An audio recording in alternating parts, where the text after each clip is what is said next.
Let's see. Check 1, 2. Check 1, 2. Should we start again?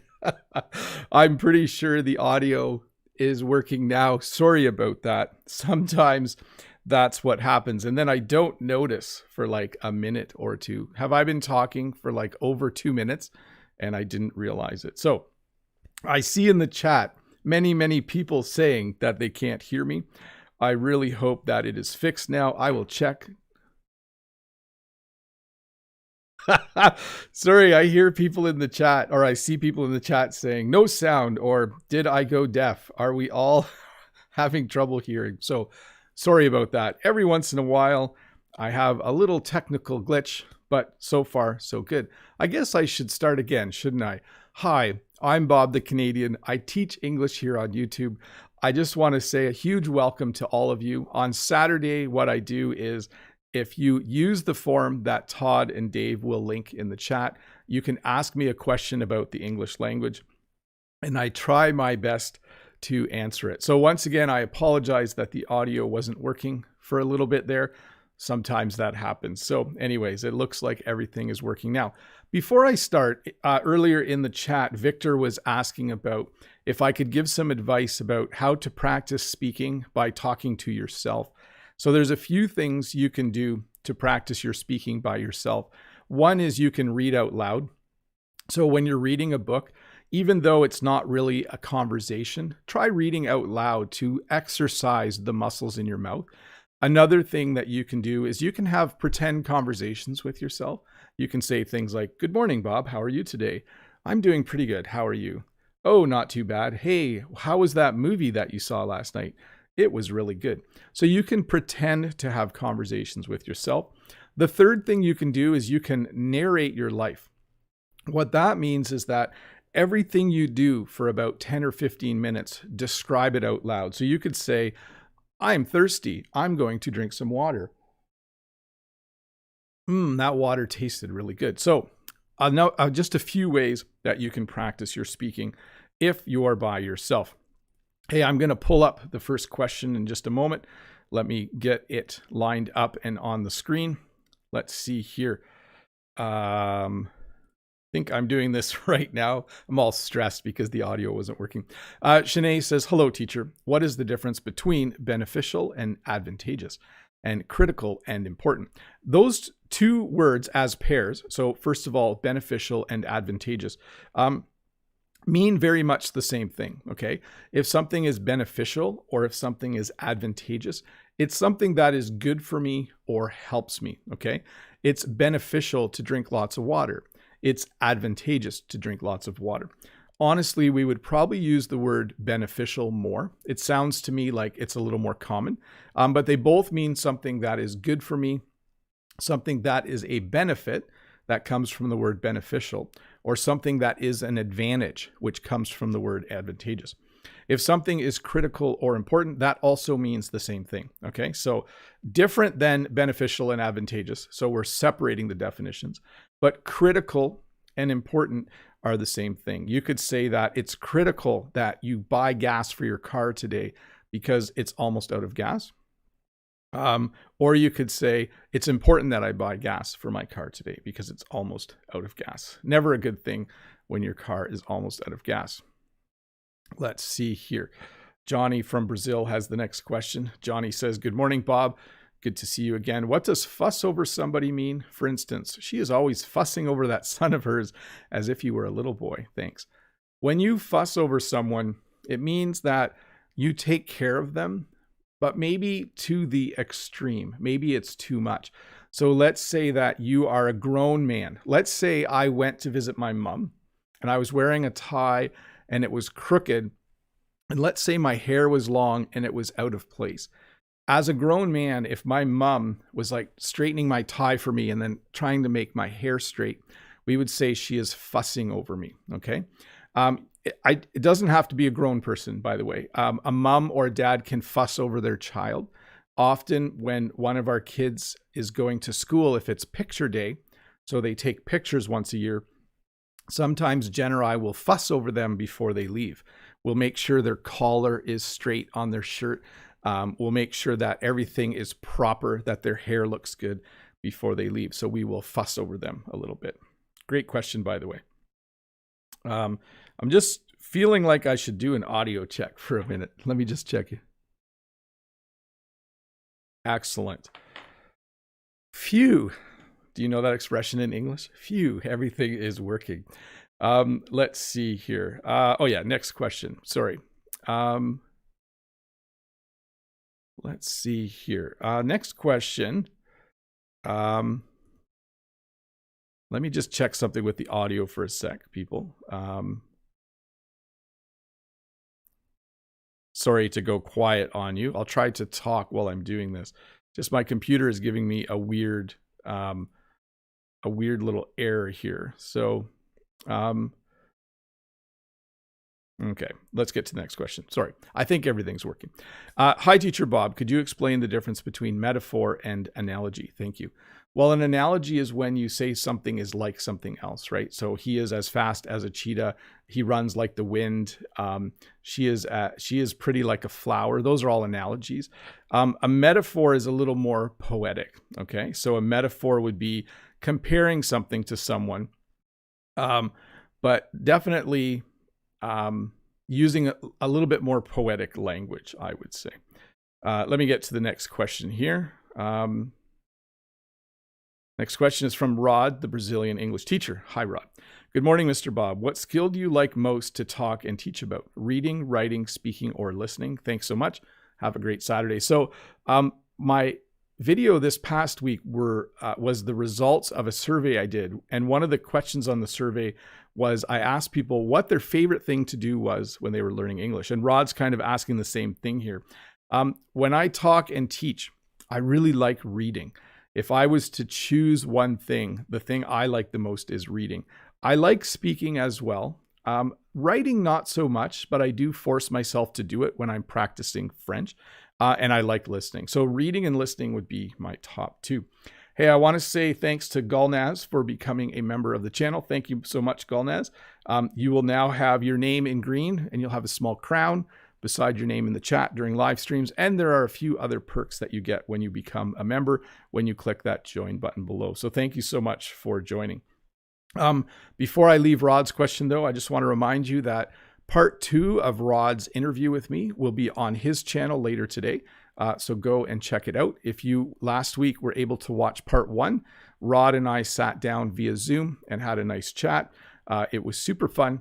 And he put part 1 up on his YouTube channel yesterday, and part 2 will be up today. By the way, his channel is called Rod, the Brazilian English Teacher. So head over there later and have a look. Maybe watch part 1 before part 2 comes out. Dora says, hello, Bob. I'd like to know the meanings of literally, eventually, and ultimately. Thanks a lot. So literally means that it happened, okay? So if I say I was driving down the road and 100 sheep literally crossed the road in front of me. It means that if I counted, there were actually 100 sheep. So when something happens when it's literal or when it happens literally, it's the actual facts. As opposed to, you can exaggerate sometimes. I could say, oh, I stopped because thousands of sheep were walking across the road. There might have only been 100 or 200. So if I say, oh, thousands of sheep, that's kind of, I'm exaggerating. But if I was stopped and exactly 100 sheep walked across the road, I could say there were literally 100 sheep. I counted them. When something happens in the future, when you're waiting for something to happen, you say that it will happen eventually. Okay, so on my YouTube channel, I think eventually I might have 1 million subscribers, although I don't know. I think that at some point it will slow down a bit, but eventually I might have 1 million. We'll see. And then ultimately, my goal is to just teach good lessons every week. The number of subscribers, it's kind of cool, but it's not the most important thing to me. So ultimately, if you ask me what my goal was, my goal is to just teach a good lesson each week. So there was an example of each of those words. Let's see here. Next question is from Ivan. Ivan says, hi, Bob. I have a question about the correct usage of the article hi. Which one is correct? Oh, let's go to the Walmart. Let's go to Walmart. Let's go to the Walmart store. So the most common one would be, let's go to Walmart. When we talk about the store Walmart, we usually say, let's go to Walmart. Do you want to go to Walmart? Yeah, let's go to Walmart. We might also say, do you want to go to the Walmart store or do you want to go to the Zehrs store? That's maybe less common. And then the first one, let's go to the Walmart, we wouldn't say. I just wouldn't hear that in regular, everyday English conversation. We would almost 90% of the time hear, let's go to Walmart, exactly like that. Let's go to Canadian Tire. Let's go to Walmart. Let's go to Home Hardware. Those are just a few stores. Let's see here. Modine. Hi, Modine. Hi, Mr. Bob. How's your weekend going so far? Pretty good. Except for that little glitch where the audio didn't work at the beginning of the live stream. But other than that, it's going well. Does the word Chesterfield get used a lot in your part of Canada when it comes to meaning sofa or couch? Many thanks. So there's this conception that in Canada, we call a couch a Chesterfield. I'll be honest with you, in my life and in my part of Canada, we have always referred to it as a couch or sofa. We know the word Chesterfield. I'm aware of the word Chesterfield, but I have not really used the word Chesterfield ever in English conversation. There might be some parts of Canada where they do, but I'm just saying that for me, when I come home and I need to relax, I sit on the couch. So couch is probably the most common word that I use. Let me do an audio check again, everybody. Looks like everything's working great. Let's see here. Let's see here. Athanasios GR says, good morning, teacher. What's good? Or what's happening, maybe? Is everything good? Yeah, everything's good, I think. Could you please explain to me the difference between pay up front versus pay in advance? Thank you. So they are exactly the same thing. I do want to welcome the newest member, although if someone could help me with the alphabet and the characters, I don't know how to pronounce your name, but thank you so much for becoming a member of my channel. That's awesome of you. So here's a great example. In Canada, in the big city, when you buy gas at night, you need to pay in advance or pay up front. Okay? They don't let you put gas in your car and then go in and pay after you fill your car. During the day in Canada, you can actually fill your car with gas. And when you're done putting gas in your car, you can go in and pay. So you can pay after you fill your car up. At night, at many gas stations, you need to pay up front or you need to pay in advance. So that means before you can use the gas pump to fill your car, you need to go into the store or the little area where you pay, and you need to say, I need $50 worth of gas, and you pay in advance. Generally, though, people in Canada just pay at the pump.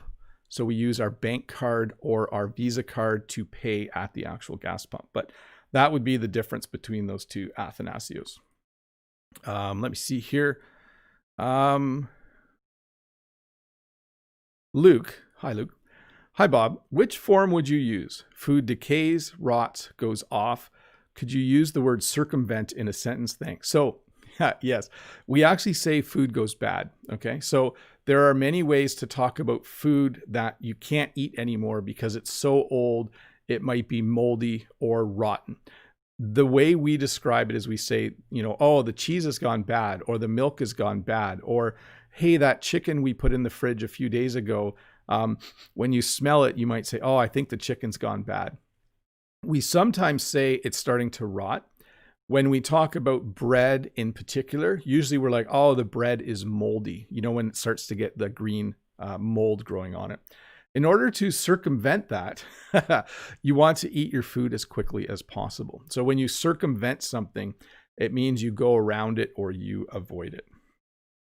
I do want to stop and say hi to everyone in the chat. I see Panthera Nori is there. Bernadette is there. I know Rod is there. Dave and Todd are here moderating. I know that Rachel Ting is here. I know Lolly Lolly is here.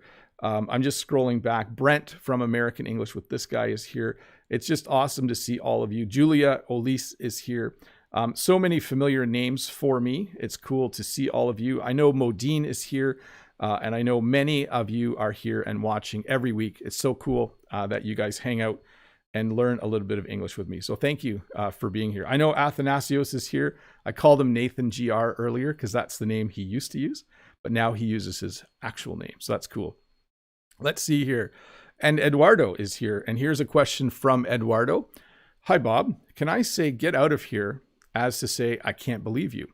And the difference between someone and somebody. Thank you. So if someone says to me, did you hear that, Mom? Did you hear that my mom bought another dog? I could say, get out of here. And it means I don't believe you. It doesn't mean that I want the person to leave. So if I say, get out of here, if I say it in that tone, it means exactly the same thing as I can't believe you. If Eduardo said he bought a lottery ticket and won $10 million, I would probably say, get out of here. Or I would say, get out of here. And basically what I'm saying is, whatever you've told me sounds untrue. Like, it's cool, but I don't quite believe you. And then someone and somebody. So the other day, someone told me that the cases of COVID were going up. The other day, someone told me that the cases of COVID were going up. So they can be used interchangeably. Okay. So I could say, the other day I was walking around and I decided I was going to say hi to someone when they walked by. I could also say I was going to say hi to somebody if they walked by. So they are very interchangeable. There's probably a difference, Eduardo, but I can't think of one off the top of my head right now. Sorry. Let's see here. Donnie says, how you doing, Uncle Bob? Pretty good, Donnie. Please, can you tell us about how did you stop being a construction worker and become an English teacher? Thanks a lot. So first of all, I did construction work during the summers. It's very common in North America and in other parts of the world for university students to work in the summer to earn money to help pay for university. So I went to university from September until April. And then during the months of May, June, July, and August, I worked as a construction worker. Okay. So I didn't really have a job as a construction worker and then I quit to become a teacher. I did construction work in the summer on summer vacation when I was in university. So that's the explanation there. It was a fun job. I really liked it. You learn a lot of really cool skills when you're a construction worker. Let's see here. I hear Brent saying, my daughter's school has to shut down for 2 weeks because there's so many cases. Thankfully, my son's school, which is my school, is still open. Yeah, Brent, I think we're close to partial shutdowns in Ontario, Canada as well. Things are getting, the graph's going up rather quickly. So we'll see what happens in the next few days. Let's see here. Ario says, hello, Mr. Bob, 11 p.m. here, night. Wow, that's late. My question is, what's the difference between put it and put it away? Thank you. So I could say when I bring groceries home, if I take a box or a can of food, I could say I'm going to put it in the cupboard. I'm going to put it on the table. I'm going to put it on the counter. So notice when I say put it, I always name the place where it's going to go. I'm going to put it in the fridge. I'm going to put it in the cupboard. When we say put it away, we don't need to name where we're putting it. So I could say, oh, I'm going to put away the milk. I'm going to put away this food. I'm going to put the bread away. So we don't have to say where we're putting it. You can, but if you use put it, you almost always need to say where you're going to put it. Okay. So for instance, I lifted this glass. I took a drink of water and now I'm going to put it down. Okay. So I guess down isn't exactly a place, but you do have to say more than just put it. You have to kind of say where it's going or give it some direction. Let's see here. Famita says, hello, Teacher Bob. Hello, Famita. Difference between village and countryside. How often do you use village? Thank you. So village is a word that you hear in English, but there aren't actually a lot of villages where I live. Okay. We usually use the word town. And if it's big enough, it gets declared a city. Okay. So I live close to the city of Hamilton. I also live close to the town of Ancaster. Okay. So you can use those two words. Village is a very, very small town. There are a few villages in my area, but it's not a very common word. It's a very common word, I think, in other English-speaking countries. But where I live, generally, if it's small, we say town. If it's larger, we say city. Let me see here. And the difference between village and countryside. So countryside is definitely when you're driving out in the countryside, you will see farms. You will definitely be outside of a town or outside of a city or outside of a village. Okay. So if you lived in a village, we wouldn't say that you live in the countryside. You would actually need to be out living close to the farmers, like where I live. Let me see here. Keep going.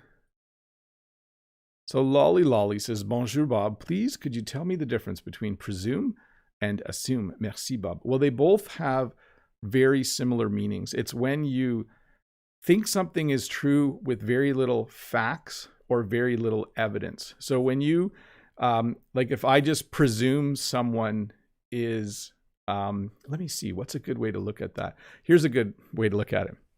If you see a woman and the woman is somewhat large, you shouldn't presume that she's pregnant, okay?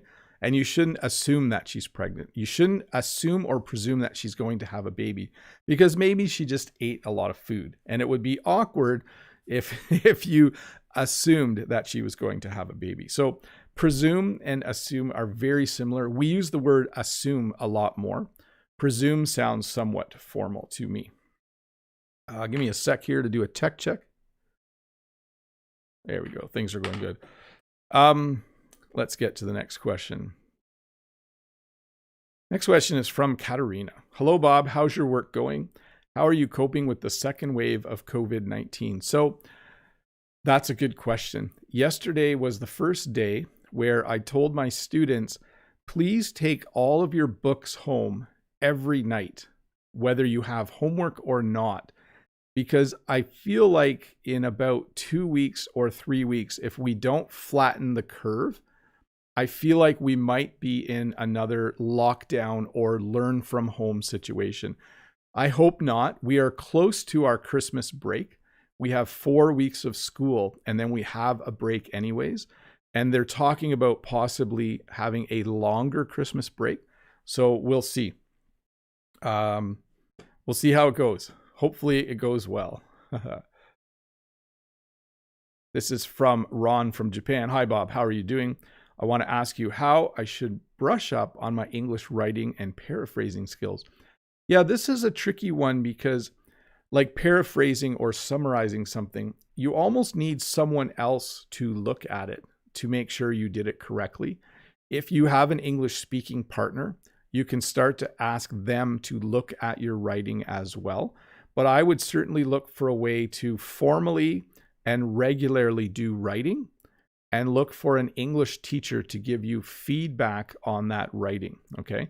It's good to write all the time in English, but when you're practicing a certain skill like paraphrasing or summarizing, you might want to get feedback from an English speaker. That would be a good thing to do.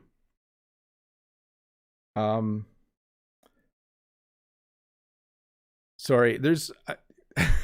I'm off my game because my laptop keeps giving me a little error message and then it causes stress because I think things aren't working, but it seems like things are working really well. Error messages on computers can be very stressful. Let's just power through though. Let's just keep going. Let's see here. Daria says, hi, Teacher Bob. How should we deal with many unknown words in a novel? It makes understanding very difficult. Little correction there. And thanks for your amazing lessons. God bless you. Well, Daria, here's what you need to do. First of all, if you need to look up every other word, there's a good chance the novel is too difficult for you. If you can read a novel and you only have to look up one word on every page, there's a good chance the novel is maybe too easy for you. So the first thing you need to do is try to find something to read where you're only looking up a few words, maybe 2 words per paragraph, so that you can continue reading and understand what's happening without having to stop too often to look up words. If you need to look up 5 words per page, that's totally fine.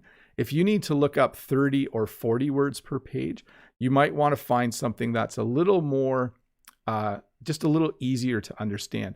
So the whole range is start from children's books all the way up to like adult fiction bestsellers. So find something in the middle that is helpful. But the other thing you can do is just power through. When I read The Hobbit in French, I was looking up 20 words per page. This was years ago. And I just read the whole book. I underlined and looked up every single word. And then when I was done, I waited about a month and then I read the book again. And that was very helpful. So yeah, it's good though to read at a level that makes sense to you. Next question is from Abel from Texas. And Abel says, "Hi, Bob. I hope you're doing great." I am.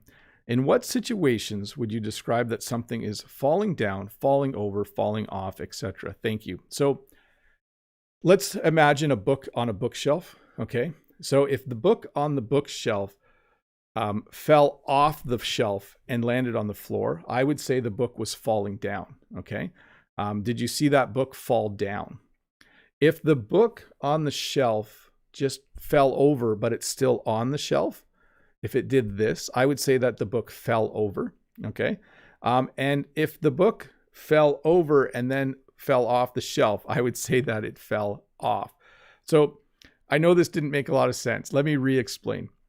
If I see books falling, falling off and falling down are very similar for sure. Let me back up again though. Let's look at it from the perspective of an object. If a book falls off a shelf and lands on the floor, you could say the book fell down or the book fell off. Okay.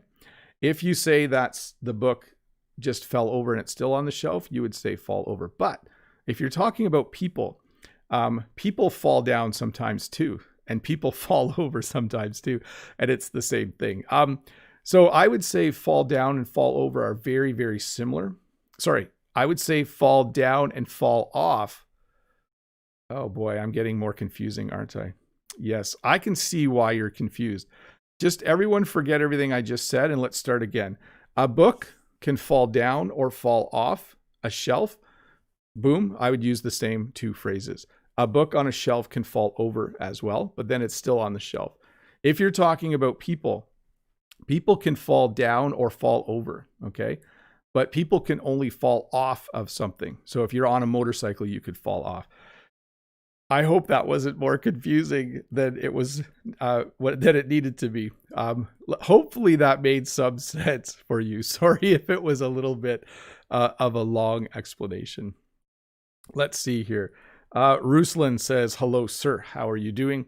How to say this right? The last but not the least, or last but not least? Best wishes." We say last but not least. Okay.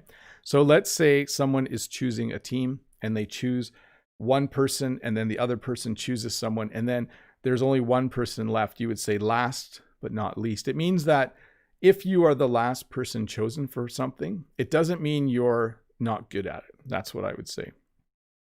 Let's see here. Pradeep says, "Is there any difference between beneficiary and benefactor?" So what you have to realize is that a beneficiary is the person who receives everything. Let me just make sure I look this up to get it right. So yeah, so a beneficiary is the person who receives the benefit. The benefactor is the person who gives it. Okay. So let's pretend that there is a wealthy person in town who likes to give money to a local school. The school is the beneficiary. The school is receiving money. The rich person is the benefactor. They are the person who is giving the money. Let's see here. I need to make a small change. Everyone just wait. I do want to say hi to the 558 people who are watching. We are going to quickly switch to members only chat. So thank you so much for being here. If you are one of the people who is a member, thank you so much for supporting my channel. If you would like to become a member, there is a join button somewhere down below. You can click it and read about some of the benefits that you get. You would be the beneficiary of those benefits if you join this channel. But if you are a member, you are free to ask questions in the chat now. This is the only time during the lesson where I take questions from the chat. And I'm going to start with Anuat, who says, "Hi, Teacher Bob. How's the weather? Does Ontario have snow right now? Stay safe." So, Anuat, we do not have snow, but it was -1 degrees Celsius last night. It's definitely getting cold at night. And if I look at the weather forecast, they are predicting that we might have snow later this week.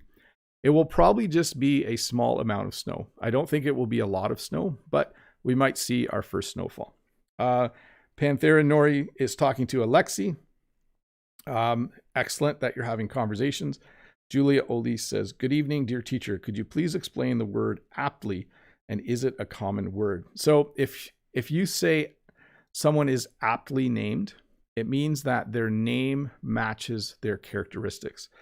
So let's say that someone has a very strong and bold name.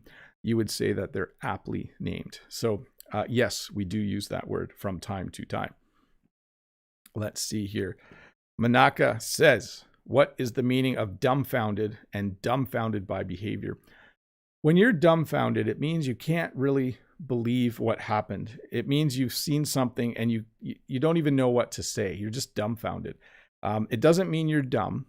It just means that you've read something or you've seen something that was really hard to believe and you just don't know what to say. So you are dumbfounded.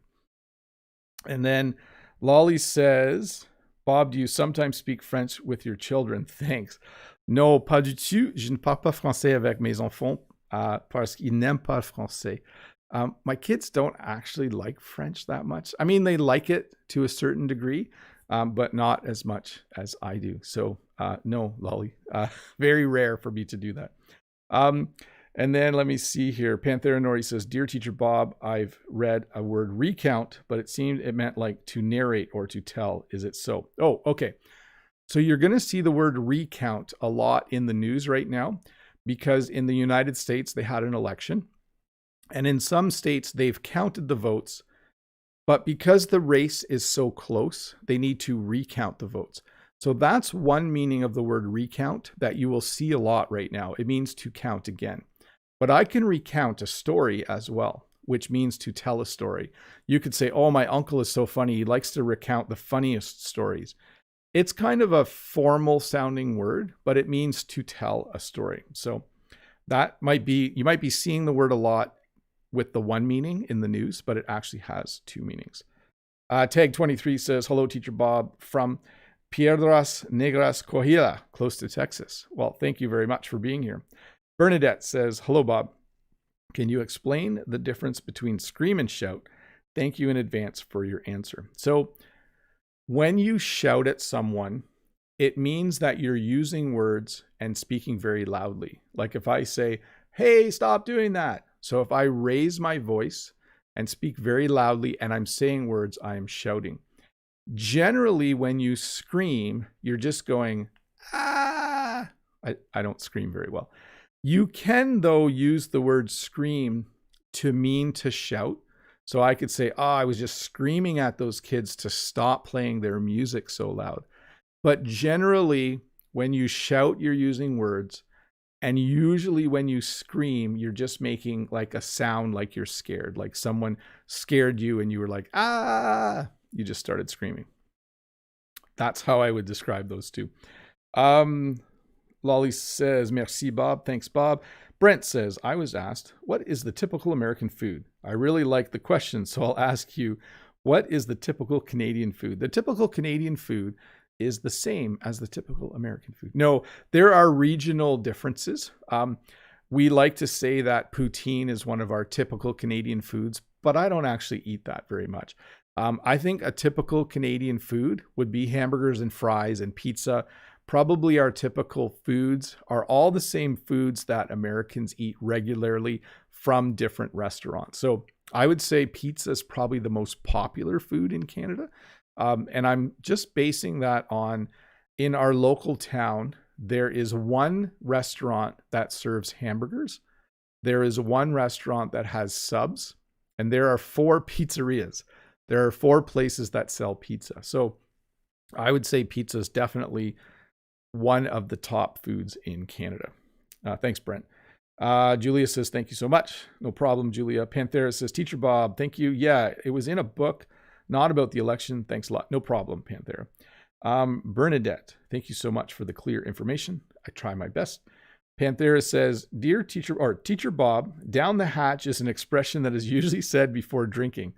Does it mean not just to drink, but to empty the glass? It just means to drink. It's usually used when you're talking about alcoholic beverages, but it can be used for others. I think it sometimes refers to finishing the glass, but I don't think you have to. But when people drink shots, so they have a small glass of an alcoholic beverage, and they'll say down the hatch, and then they will drink it. By the way, Bernadette said, thank you so much for the clear information. Earlier, before the lesson started, in the chat, someone said that I was the best English teacher on YouTube. And I would like to disagree with that. But what I think, if there was an award for YouTube teachers, I think I should win the most consistent teacher on YouTube. That would be the award that I would go for. There are no English teacher awards, but if there were, I think I have a shot at winning most consistent English teacher. Although this past week I was sick and my Tuesday video didn't come out till Wednesday, and I actually didn't do 2 videos on my other channel, and I didn't like that. I like to be consistent. So if there are ever awards for YouTube English teachers, and if you have to vote for me in the most consistent teacher category. I think I have a chance of winning that one. What do you guys think? Let me see. Lolly says, I love pizza, but without pineapple. I don't mind it with pineapple.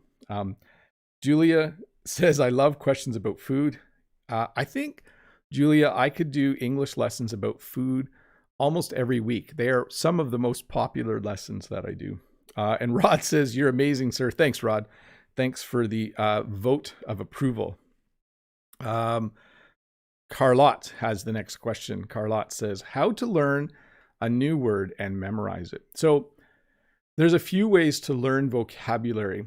One method is just kind of what I would call brute force. Brute force is when you make a list and you write out the words hundreds of times until you have them memorized. You use brute force. A better way to learn a new word is to quickly use it in a sentence in an English conversation within a few days of learning it, or to use it in some English writing. If you can use a word a few times after you learn it, you will remember it. A friend of mine said when he lived in China and he was learning Chinese, he would learn food words, kind of funny, but he would go to the market right away and try to use those words in a conversation with the people selling the food, just so that he could remember it better. Let's see here. Will do, Teacher Bob. You really are. Bob, you are very kind. You, Rod, and Brent are awesome teachers. Thank you so much, Sita, for that comment. And Lolly says, so let's say you're one of the best teachers on YouTube. Yeah, like I say, I'm just a guy that likes doing English lessons. That's me. Let's go to the next question.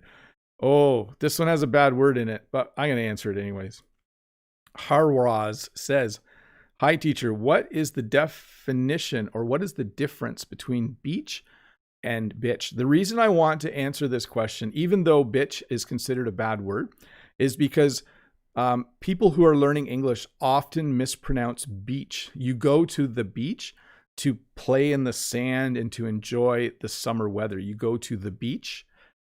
Technically, bitch is the word for a female dog, but it's also a derogatory statement for a woman that you don't like. So don't ever use that word.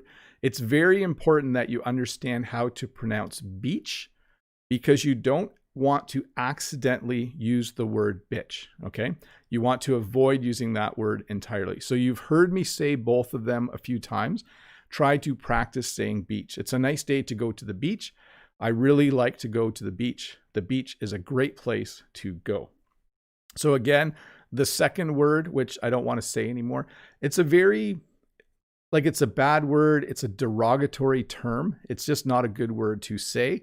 But as I've told you before, when you're learning a language, you need to learn all the words, not necessarily to use them, but so you can recognize them or avoid accidentally pronouncing them. So there you go. Let's see here. Bob, you were very kind. Oh, I read that one already, but I just thought I'd read it again. No, I'm just kidding. Let me see here. Panthera says, you use the expression never in all my born days for expressing that something has never happened before. Let me see here. I've never seen that in my entire life. I wouldn't use the phrase never in all my born days. That's an unfamiliar phrase to me. I'm trying to think of what my version of that phrase. And I think I would just simply say I've never seen that in my whole entire life. That's how I think I would say that. Hey, Elian has become a member of the channel. Welcome to the channel. That's awesome of you. Thank you for supporting the work I do. Madi says, hi, teacher. Hi, Madi. I don't have any questions. Just I want to say hi to you, and I'm a little busy. Yes, life's like that sometimes, isn't it, Madi? Sometimes you get busy, and that's just the way it goes. Let me see here. Let me get to the next question. Elmer, hello, boss. Could you please explain how one can pronounce can take and can't take clearly so that it doesn't sound the same? So this is tricky, Elmer, because when we say, you know, I can take you to the, let's say you needed to go to the airport. If you said, Bob, can you take me to the airport? I could say, yeah, I can take you to the airport. I could also say, no, I can't take you to the airport. If you listen to those two sentences, I hardly pronounce the T on can't. So what you need to listen for is this. If I say, sure, I can take you to the airport, you know, because I said sure, that I'm using the word can. If I say, no, I can't take you to the airport, you know, because I said no, that I'm using can't. So again, I know other English teachers on YouTube have explained this, that we don't really pronounce the T. We do say it a little bit though. So listen again. Yes, I can take you to the airport. No, I can't take you to the airport. It sounds very similar. You just kind of have to learn the context of the phrase. That's the best way to do it. Let me see here. I need to turn off chat. Well, not turn off chat, but I need to turn normal chat back on. Let me get that done. And let me just say, once again, thank you to everyone who's a member. You guys are awesome. If any of you are out there considering supporting my channel, there is a join button below. I'm not going to talk about it for too much longer because I want to keep answering questions. Let's see here. Karem says, hi, Bob. I'm Karem from Turkey. My question is, can we gain fluency in a language when we pass the age of 30 years? Yes, I think you absolutely can. I think there's this feeling by some people that it's better to learn a language when you're young and that you can't learn it when you're old. The reality is that when you are very young, you can learn a language, I think, a lot more quickly, and more likely you will not have an accent. I think when you're older, you can still learn a language. You might have to work a little harder at your pronunciation so that you can pronounce things clearly.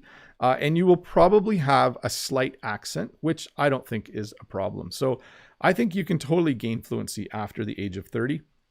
The reason I say this is because my parents came from Holland as children, but in my life, because I am an immigrant's son from in Canada, other people have moved to Canada from Holland who were older, and eventually they speak fluent English, and they are over the age of 30. I actually know quite a few people who moved to Canada from Holland who were older than 30, who within a few years were very fluent in speaking the English language. So I'm not too worried about it.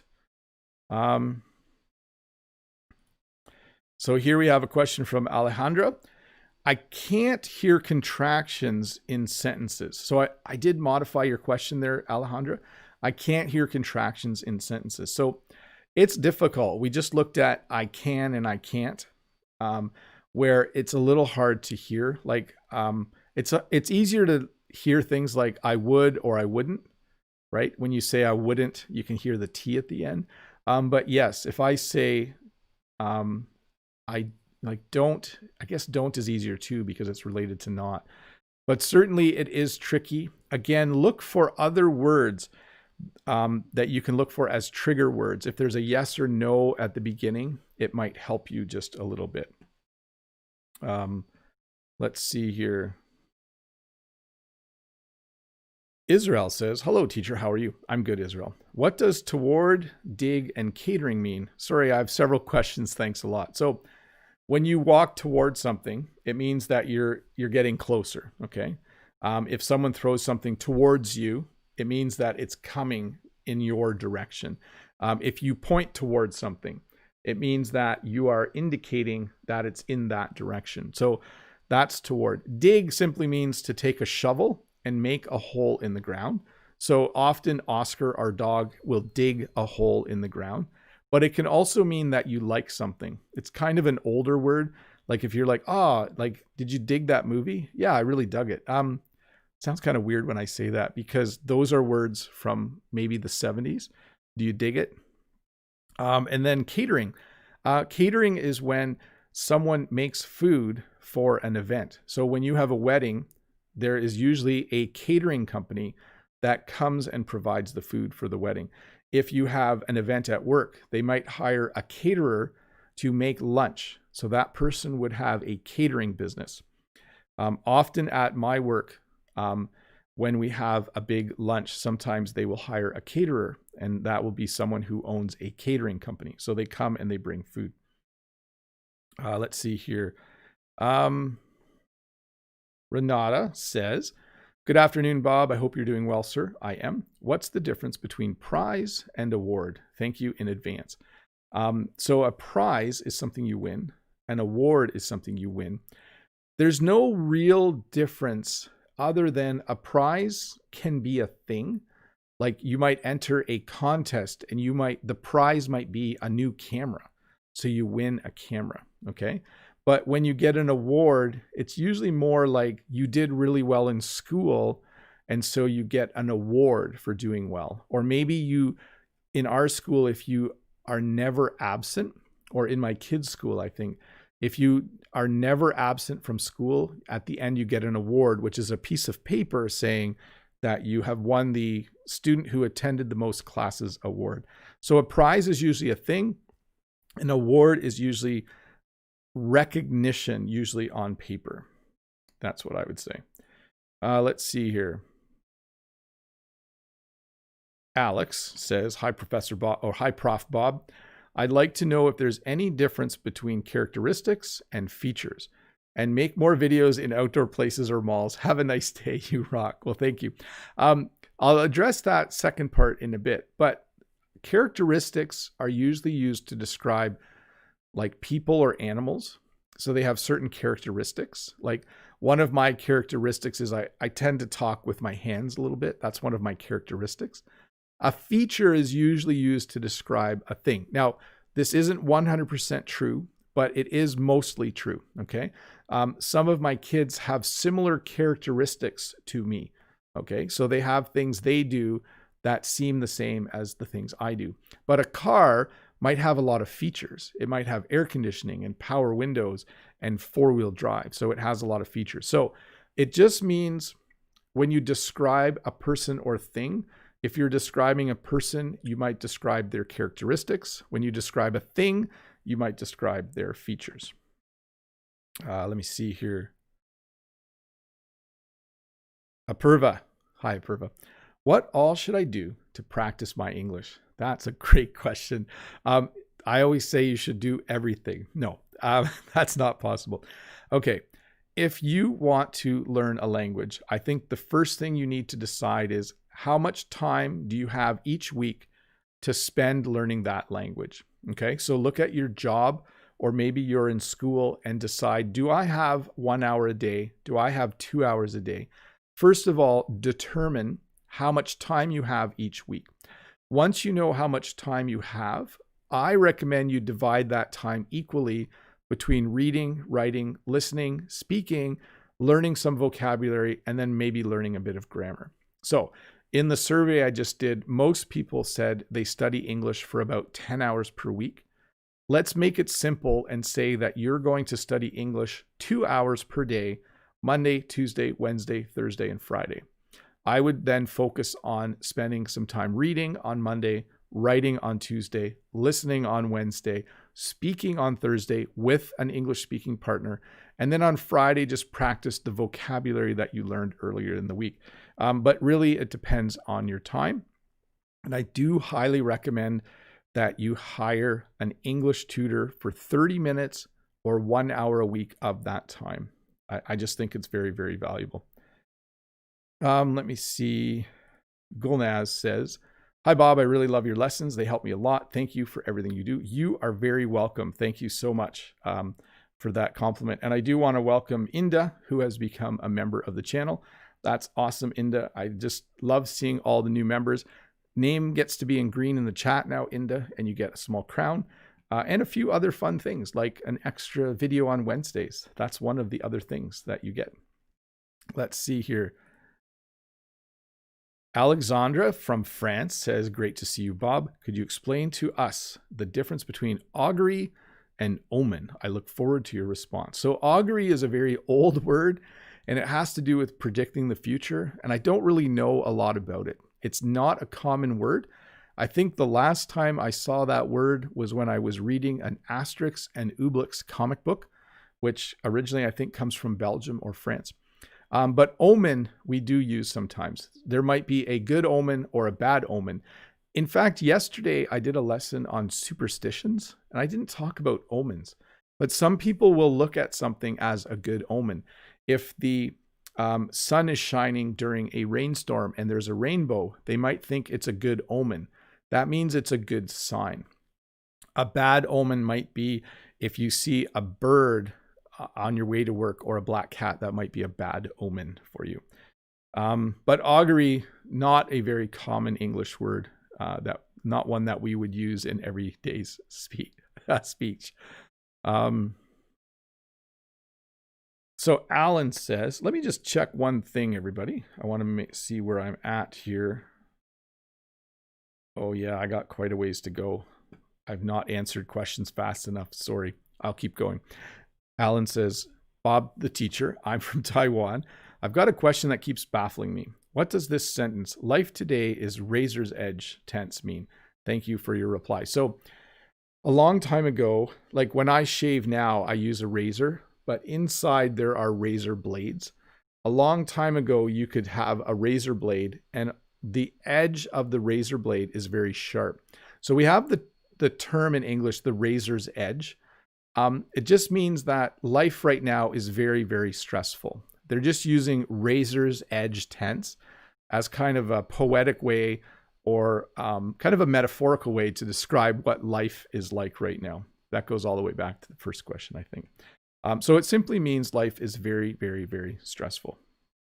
Let me see here. Sahith says, "What is the most important to do in English? Reading, writing, listening, or speaking?" All four. That's just my recommendation. There are teachers that recommend that listening is the most important, that if you listen to hours and hours of English, it will help you. I do agree with that. Listening a lot does help. But what I'm worried about is that if you spend all your time listening, that you won't be practicing your reading, writing, and speaking. So I often recommend that you do all four in equal amounts as much as you possibly can. By the way, writing was the least favorite, I think, wasn't it? Of all the things on the survey. I know, I have to check. Let me see here. Next question is about religion, so I will skip it. I tend to skip questions about religion, politics, and sex just because I don't want people to start arguing in the chat. So sorry about that. Next question from Warwick. "I don't avoid questions about food though. Hi, Teacher Bob. Sometimes food's name on the menu is quite long. How do native English speakers usually order that food? Speak its full name or just the short form? Thank you." Like if there's potatoes au gratin, I know, sorry, French people, we don't say au gratin, we say au gratin. If there is spaghetti with meatballs, if there is, yeah, we say the whole word usually when we're ordering. Yes. If there was like when you go for breakfast, sometimes there's the trucker's special. Apparently people who drive trucks eat large breakfasts at restaurants. I would say I'll have the trucker's special. So I would say the whole name, because when I'm in a restaurant, I want to make sure I get exactly what I ordered. So I would say the whole name, definitely. Let's see here. Mohammed says, I love your videos, and could you please make a video of the food products names, and thank you so much. I will do that at a certain point. That is a good idea. Maybe I should just stand in my kitchen and show you everything that we have in our kitchen in terms of food. Let's see here. Vijola says, I don't know how to correctly read. What do you recommend? I would say, again, start with books that are fairly easy. There's nothing wrong with reading a children's book to begin your English reading experience, and then slowly find harder and harder books to read. I also recommend that you read the news in your own language and then read the news in English. So pre-read the news stories in your own language and then read the English version of those news stories, and your brain will start to connect the two. Let's see here. Artie says, what is the role of imitation to get fluent with the English language, and how often should we do it? Please answer. So imitation or shadowing or simply copying or repeating after someone is a very important part of the speaking component of learning a language. I think you should be spending, probably if you're spending an hour a week practicing your speaking, you should be spending about 30 minutes having an actual conversation with an English speaker. And you should spend the other 30 minutes speaking out loud, doing some imitation or shadowing of videos. I think you should be doing 10 or 15 minutes a week for sure of that. And sing out loud as much as you can. That's the other thing I highly recommend. Frank says, what is the difference between like this and like that? You should do it like this. You shouldn't do it like that. You shouldn't do it. So when I say like this, I'm showing someone how to do it, okay? If you write with a pen, you should do it like this. If I look at what they're doing, I would use like that, okay? I see you're doing it like that, but you should do it like this, okay? I see you're making that cake like that. I think it would be better if you make your cake like this. So it's simply a matter of who's doing the speaking. Let's see here. So next question says, today is Diwali. By the way, happy Diwali to all of you out there who celebrate it. We are a multicultural country in Canada. So we have many different cultures and religions. So it was clear to me when I woke up this morning, when I read the news, that many people in Canada are celebrating Diwali. So very, very cool. It was actually on the news this morning. They were talking about how the celebrations were different this year because of COVID. Natalia has the next question. Does the word reckon mean more think, consider, expect, or believe? For example, I reckon today will be a good lesson. What did I want to say? It just means I think today will be a good lesson. I reckon today will be a good lesson. By the way, it's a very regional word, very common word in some parts of the United States. When Canadians, when we use the word reckon, we're using it sometimes just to make fun of our neighbors to the south a little bit. So we might actually say something. Brent is here still, right? Please don't be offended, Brent. But Canadians sometimes might say things like, I reckon they're going to have an election down there. So we might pretend we have a bit of a Southern accent. Or who do you reckon will win that election? Sorry, I didn't mean to talk about the election or make a funny Southern accent. But we don't use the word reckon very often in Canada. We are familiar with it. It is probably a lot more common in the United States. Let's see here. Angel says, hi, Bob. What's the difference between used to and would about describing things in the past? When I was a kid, I used to play games on the computer. When I was a kid, I would play games on the computer. In those two sentences, they mean the exact same thing. When we use used to, it generally means something you did in the past that maybe you don't do anymore. You know, when I was a kid, I used to be able to run fast. Now I can't run fast. If I said when I was a kid, I would run fast, it's a little more specific to that time, okay? So they're very similar, but generally when you use used to, it's something that you used to do. And then when you say would, it's similar to that. I'm just laughing at Brent's response, who says, oh gosh. Yes. Anyways, did you know Canadians sometimes make fun of Americans? Sorry, Americans who are here. Sometimes we do make just a little bit, like in a kind way, I think. So let's see here. Omar says, hello, Mr. Bob. I would like to thank you for your useful lessons. No problem, Omar. I have a question. What does submission mean? So it can be used as a noun. When you are, let's say they're having a contest for story writers and you need to submit a story. Your story would be called a submission, okay? So when you write the story and when you send it in to the contest, that would be your submission, okay? So it's the thing that you submitted. Submission can also mean, to give up. You need to submit. So in wrestling, there are submission moves where you try to pin the person to the mat. So it can mean that as well. Let me see here. Alexander says, do you really say zebra crossing? I have not said zebra crossing. Not quite sure what it means. I don't regularly use that phrase at all. Larissa says, which books do you recommend for self-study? Thank you. So Larissa, I plan to do a video in the future where I'm going to order some study guides for the IELTS test and the TOEFL test. I don't have any that I can recommend, but I know when people are preparing to take those English tests, they sometimes use those test kits. So I think I might order a couple this winter, not because I need to learn English, but I might make a video where I kind of look at them and then recommend which one would be best for learning English. So I don't have any recommendations now, although I do have a video about books you should read if you're learning English. They're just novels. I usually recommend books like The Pearl by John Steinbeck, or Ender's Game by Orson Scott Card, or The Martian by Andy Weir. All very, very good books. Zebra crossing is a pedestrian crossing. So I've never said that. It might just be because I'm old, Alexander and Bernadette. It's possible. Let's see here. Katerina says, good evening, dear Teacher Bob. Do you have some winter shows on TV in Canada? Thank you. Warm weekends.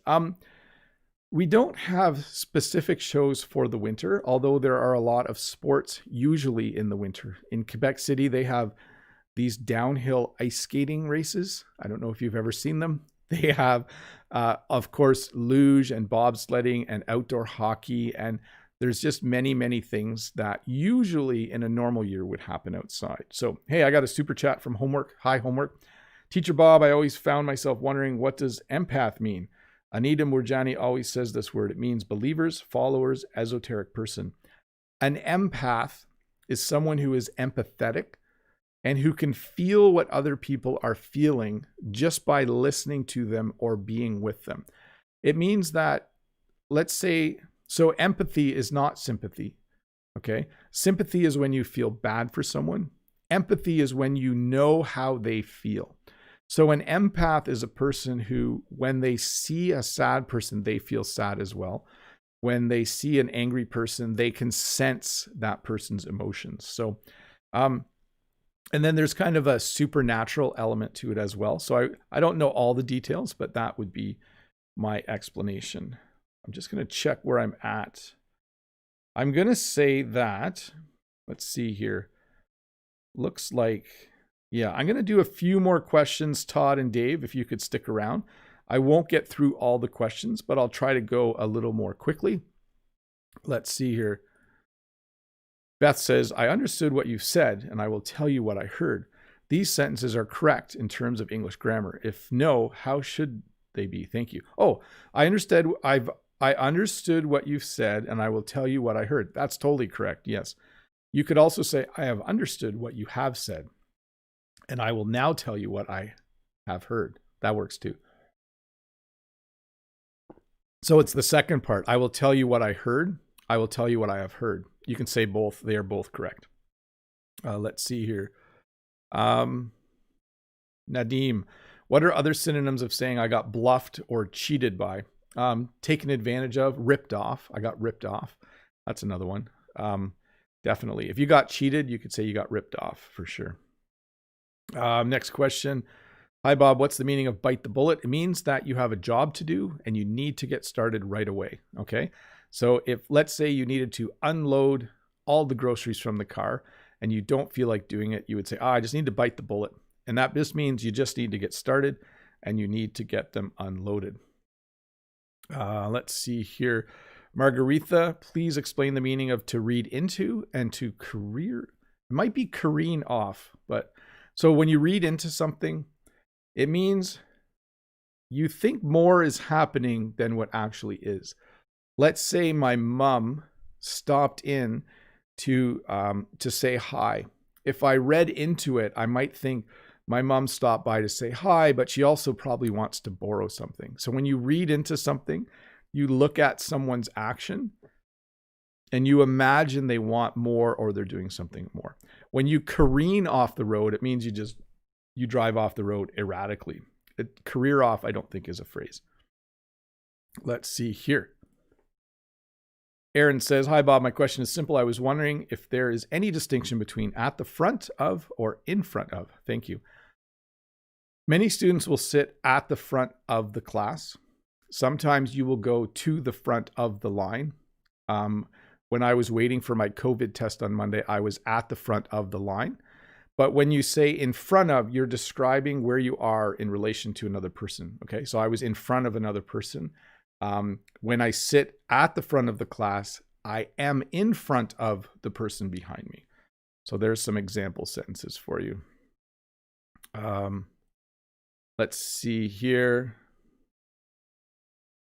Panthera says, hi, dear teacher. If you say, please take sides, that means please make a decision. Is there any other way to express this in a quite formal or polite way? Thank you. When you say, please take sides, let's say, this is a hot topic. Let's say there's an election in a fictional country called, no, I don't want to, let's not pretend. Let's say that there was an election and we're not sure who won. If you say, please take sides, it means please give your support to one person or the other. Okay, so it does mean to make a decision.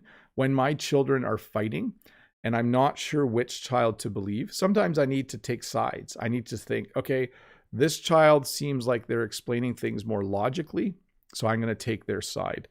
So it's a tricky one, yes. Marsan says, hello, you handsome bear. What is the difference between shadow and shade? Best regards from Poland. So again, shade is something that happens under a tree or beside a building. When the sun hits the tree, it creates shade under the tree, or it creates shade beside the building. A shadow is something that happens when the sun hits me. You will see my shadow. Technically, shade, no, I don't want to say this. I don't want to confuse you. Shade happens under a tree or beside a building, or when the sun is blocked by something, you would be in the shade. The shadow is something that's caused when the sun hits people or other things. You will see their shadow on the ground. Yeah. Brent says, oh no, election talk. Yeah, I'm trying to avoid election talk. Mohammed says, I want to go to Canada. Please help me. You can search for either one of two things. On Google, search for how to visit Canada. And secondly, you can search how to immigrate to Canada. Both will take you to the Canadian government websites. One will take you to the tourism section. One will take you to the immigration section. And there you will find more information. Edwin says, hi, Bob. Hope you're doing well. How often do you hold these live lessons? How do I get notified about them? So you can click this subscribe button, Edwin, and you will get notified. And I do them every Friday at 7:30 a.m. Eastern Standard Time and on Saturdays at 11 a.m. Eastern Standard Time. So those are the things you could do to get that. Brent said, I did a great video this summer about shadow and shade. I should do another one. That question comes up a lot. Maybe I'll do some weird video this week where I jump around between the shade and the shadow. Let's see here. Next question from Asma. Hi, Bob. Your lessons are great. I have a question. Should we say he needs practice in writing or practice of writing? He needs to practice his writing. He needs practice in writing. All of those would work. What does he need practice in? Oh, he needs to practice his writing. We usually use the pronoun then. But definitely, I think the most correct would be he needs to practice his writing. That's how I would say it in English. Let's see here. I'm skipping some questions. Sorry, everybody. Mohammed says, hello, teacher. Do you believe in English fluency in 6 months? I think the minimum amount of time you need to become fluent in a language depends more on how many hours per day you spend, not on how many months you spend. If you were to study English, let's say you moved to an English-speaking country and you were in English language school for 6 hours a day and you spent all of your time doing everything in English, I think in 3 to 6 months, you would have a very good grasp of the language. I'm not sure if you would be fluent, but you would be a very proficient English speaker. If you're spending an hour a day, I'm not sure you'll be fluent in 6 months. You're looking at more like a year or a year and a half to attain fluency. So I think it depends more on how fast you can learn and how many hours you spend. Let's see here. Hi, Bob. What is the word stretch? What is the meaning of the word stretch? I hear many Americans say that. So first of all, if I go like this, that's a stretch. I am stretching. But we also use it to talk about something that's hard to believe. If someone says, oh, that's a stretch, that means that you've said something you could see in my facial expression, like, oh, that's a stretch. Like if someone was to say, let me see here. He's going to buy an old car and he's going to enter that car in a car race and he's going to win first place. You would say that's a stretch. Basically, you're saying that's not very believable. The last way I will talk about using it is sometimes you do something for a stretch. Okay. So in my life, for a stretch, I was a construction worker. I was a construction worker during the summer when I was a university student. So during that stretch of my life, I was a construction worker. There's probably more than that, Lingyun, but those are your answers. Jewel, do you praise your children or students a lot? Yes, but only when they do things well. I don't give false praise. I probably praise my students more than my children, but I do like to praise people when they do good work and when it's actually good work. I don't like to praise people just so that they'll like me. So in my classroom and with my kids, I do give praise. Honestly, I think I praise my students at school more than my own kids. My own kids are going to watch this someday and say, yeah, that's true. That's very true. But I think praise and legitimate or honest praise is very, very valuable. Inda says, Bob, why is learning English so hard? So it's hard because there's a point at which learning English becomes it becomes easier. But that first little bit is very, very difficult. When you get to the point where you know 2,000 or 3,000 English words and you can read English fairly well, it actually does get easier. But I think it's that starting point that's a little bit challenging sometimes and can be very, very difficult. Let's see here. Last question, everybody. Mattia from Italy says, go buy some bread or go to, hello, Teacher Bob. Should I say buy some bread or go and buy some bread? Yeah, you can say both. I could say, I'm going to go buy some bread today, or I'm going to go and buy some bread today. You can say both, and they're both probably as common. I'm going to go buy some bread. I'm going to go and buy some bread today. I don't know why we add the word and, but that's a common phrase. By the way, this one's funny for me because we're out of bread. I took the last loaf of bread out of the freezer today. So, hey everybody, I'm going to wrap this up. So I don't want to lose my voice. I've been talking for over an hour. Thank you so much for watching. Don't forget that rewatching this later in a few hours with English subtitles on can be very helpful for your what you've learned today. Also, if there were questions where you didn't quite understand the answer, do go back and rewatch it later today or tomorrow. It's always a good thing. Thank you so much for being here. Thanks to Dave and Todd for both being here. Thanks to Todd for making it. Originally, Todd wasn't going to be able to be here, but he was able to be here. And I just want to say a big shout out to Rod once again. Rod, the Brazilian English teacher. Go have a look at his channel on YouTube. He has a new video coming out later today. Big thank you to Brent for being in the chat. It's so nice to have other English teachers in the chat, like Brent and Rod. They're quite helpful, and I do like the banter as well. Thank you so much to all of my members, and do remember, if you are interested in supporting me, there is a join button down there. And if you just want to subscribe, there is a subscribe button right there. It's totally free. Anyways, have a great weekend. I'm going to go buy some bread, or go and buy some bread. One of the two is what I'm going to do this afternoon. Bye, everybody. Have a great day. Thanks for hanging out for just a little bit.